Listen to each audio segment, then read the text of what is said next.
You're welcome to our share, Parshas Korach, Tafshin Pei Aleph, and Korach, of course, is one of the most dramatic sedras in the Torah, and we'd like to talk a little bit about two people that participated in the rebellion of Korach, and why they are different than everybody else, and a little bit the unique role that they play in the Torah in a negative sense. Sorry. So let's take a look. Vayikach Korach. And Korach took, and who did he take? So first we say he's Ben Yisr, Ben Kos, Ben Levi.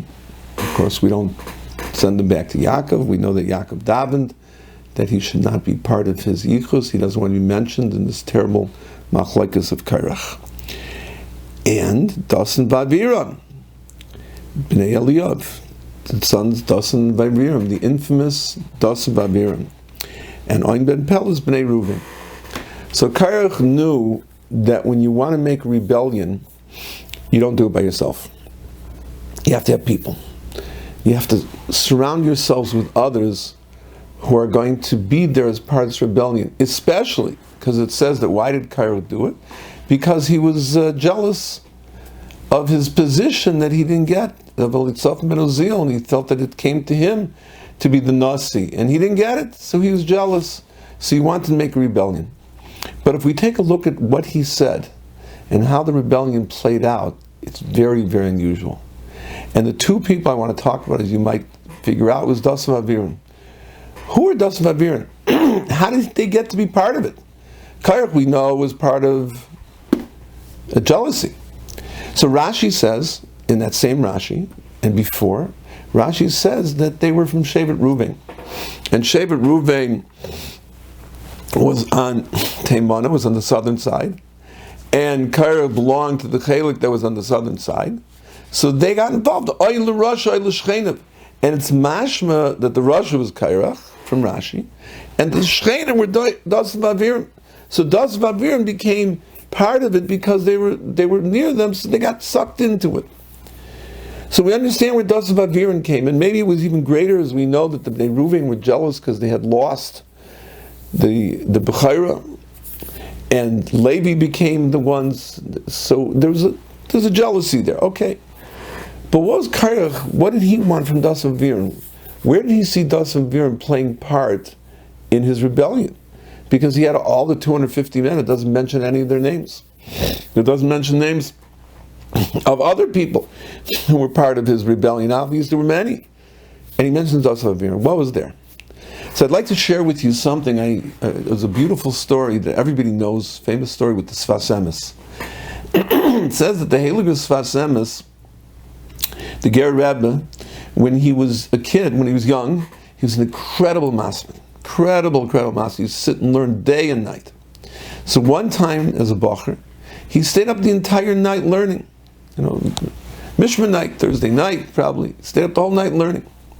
So comes Friday morning, and before davening, he went to sleep for an hour or two.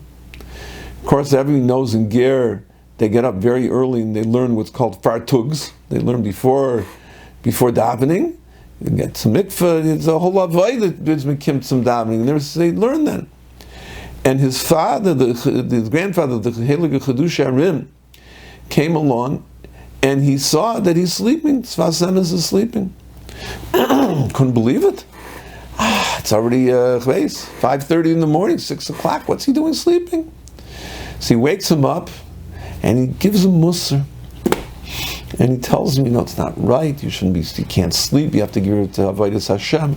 He gives him a whole musar shmuz. And Sfas Emes doesn't say a word. So his friends who were there were shocked. They were astonished. And they said to me afterwards, they said, why didn't you say something and tell him that you were up all night? You got to sleep a little bit. You're a human being. You're not going to be able to daven at all unless you sleep for an hour or two. So you were just resting. So he says, let me tell you something. It says by the Bnei Gad Bnei Reuven, we're about to have in the Parshas Matas in a few weeks. So Bnei Reuven came to Moshe Rabbeinu, and they said, Mikna Rav, the famous Mikna Rav. We have many sheep, we have cattle, we have sheep and so on, goats. And we need more land, so we want to be in that place. And Moshe Rabbeinu lights into them. Moshe Rabbeinu tells them, you know what you're doing. I can't believe this. You're like your ancestors that went with the Meraglim, and they went and scared everyone. Didn't go into Eretz Yisrael, and you're going to do the same thing, and you scare people from going into Eretz Yisrael. And he goes pasuk after pasuk, castigating them, excoriating them. And what did they answer? What did they say? They said nothing. They didn't answer at all. And the psukim end. And then there's 9 empty spaces, right? As after psuk, and then they say, we're going to go in and we're going to do the right thing and so on. So ask the Sfas Emes, why didn't they tell him? Chas v'sholem, that wasn't our kavanah, that wasn't our intent. He says because the opportunity to hear Musar from a tzaddik, from a great person like Moshe Rabbeinu, you don't want to miss. You don't want to give up such an opportunity. So he said, let's hear this beautiful Musar. Let's take this Musar and let's inculcate it into ourselves. Let's internalize it into ourselves. And then we have time, we can tell him what we think. He says, how often do I hear Musar from the Chedusha and Rarim? I don't hear Musar from him from the Zayda. Where do I have a chance? Baruch Hashem, I'm a good guy. He doesn't. I have a chance to hear Musar. I don't want to lose that opportunity to hear Musar. And that's what he said. Beautiful, beautiful understanding. That you have an opportunity to hear Musar from a great person. Don't answer. Don't say anything right away. Listen.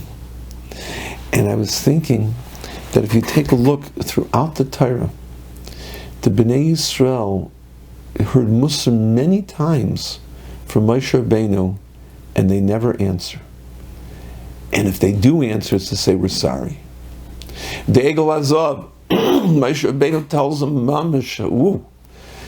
And we slach lanu, forgive us, we made a mistake. The Meraglim, Moshe Rabbeinu again castigates them. We're sorry. If you look throughout the Torah, to Bnei Yisrael, hear Musar, starke Musar from Moshe Rabbeinu, after they did things that were wrong. But the response of the Yidden is either you don't hear anything, or very stark. So if you look at Parshas Korach, it's very interesting. Korach says almost nothing. And after Moshe Rabbeinu gives the Musar, he doesn't answer. Take a look in the Psukim. What all that Korach says, and it's not even Vayomer, and he said, it's Vayomru. They say, Aleim Rav Lachem Ki Chola Edu Kulun Kedoshim B'Soich Hashem Adu Tisnas L'Kal Hashem. That's it. It's all they say. Is it too much for you? Everybody's holy? Why are you lording it over the Bnei Yisrael? Zehu. That's all they say. And Moshe Rabbeinu answers them, and you don't hear another word out of Korach. Korach doesn't say another word.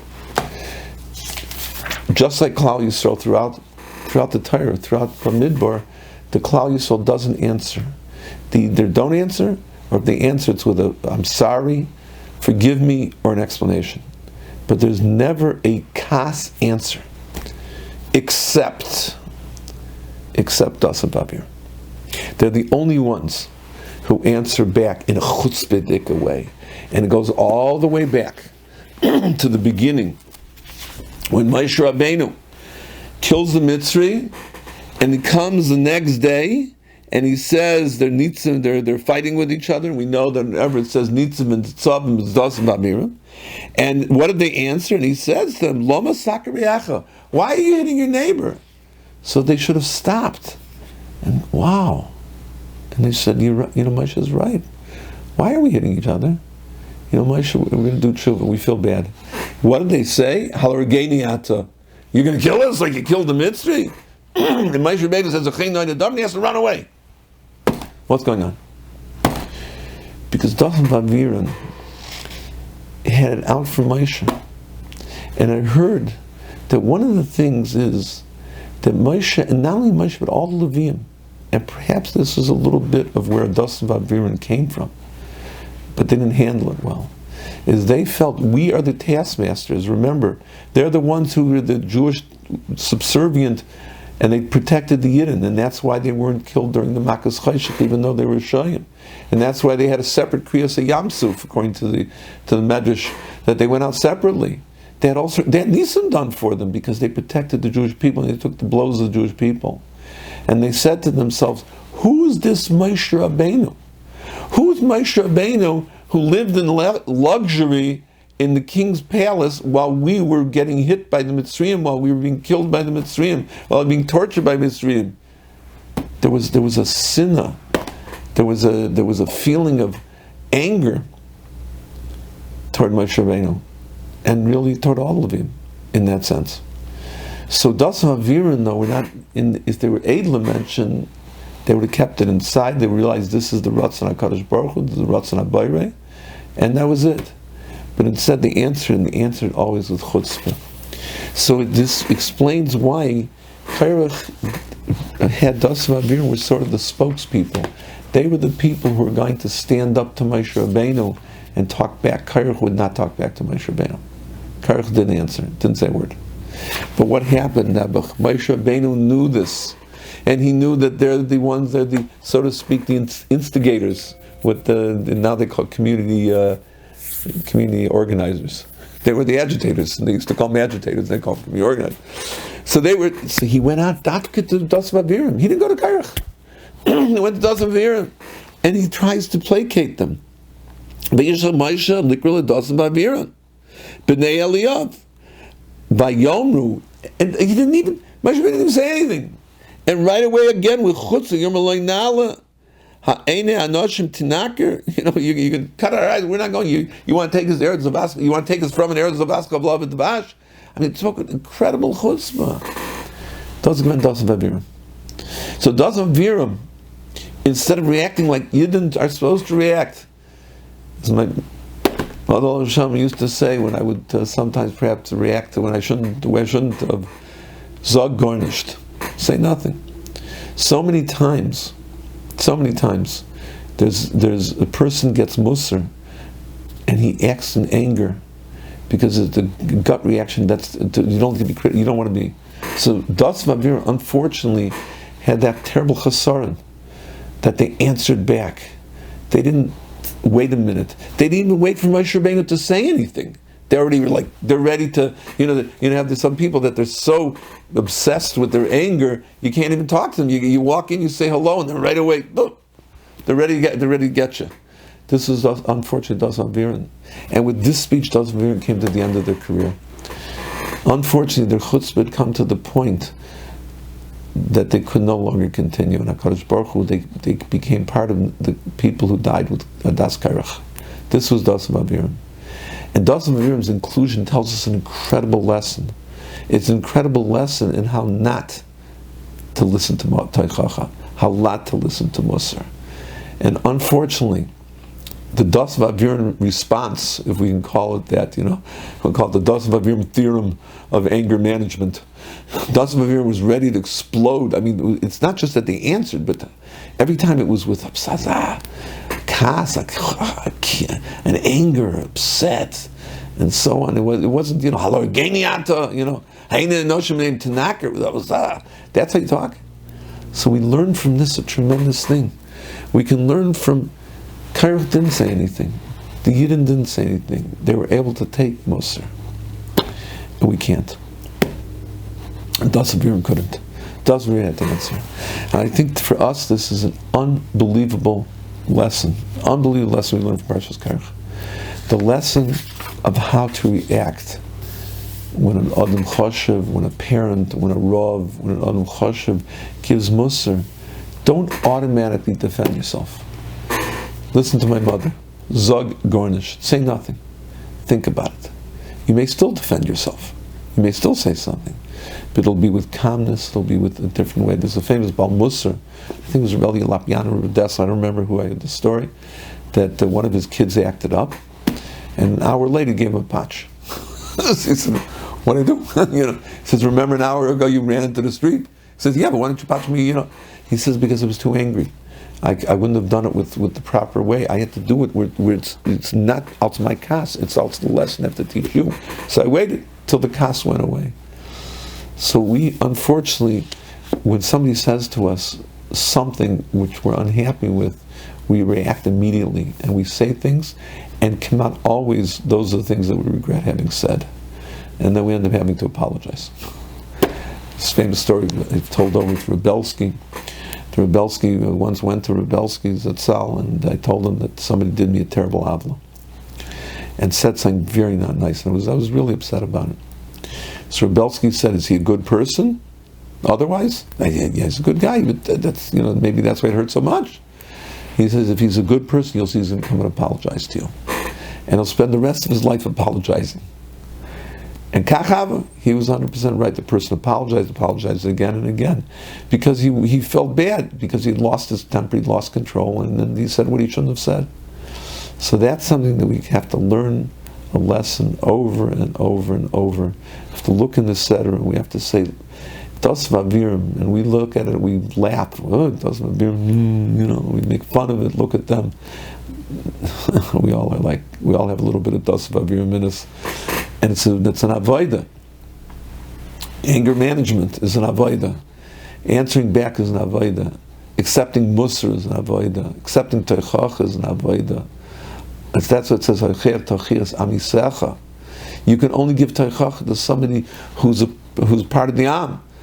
A normal person can accept teichach, but a person who's a balkas is very hard. So Mitzvah Hashem gave us the halfen that we should learn from this tremendous parsha, and this tremendous and unfortunate machlokes didn't end well. It ended up with many people dying, being swallowed with a misa meshuna, being swallowed up into the ground. But of course the Torah tells us for many lessons we learned. I think one of the lessons we learn is how to respond to teichacha. Korach didn't say a word. Dasim Avira unfortunately did. The Yidden didn't say anything. The Yidden didn't answer. And Hashem should help us all that when we get teichacha, we should respond in the proper way so we can grow from the teichacha, we can grow from the musar, and not chas v'shalom go in the opposite direction. Have a good Shabbos.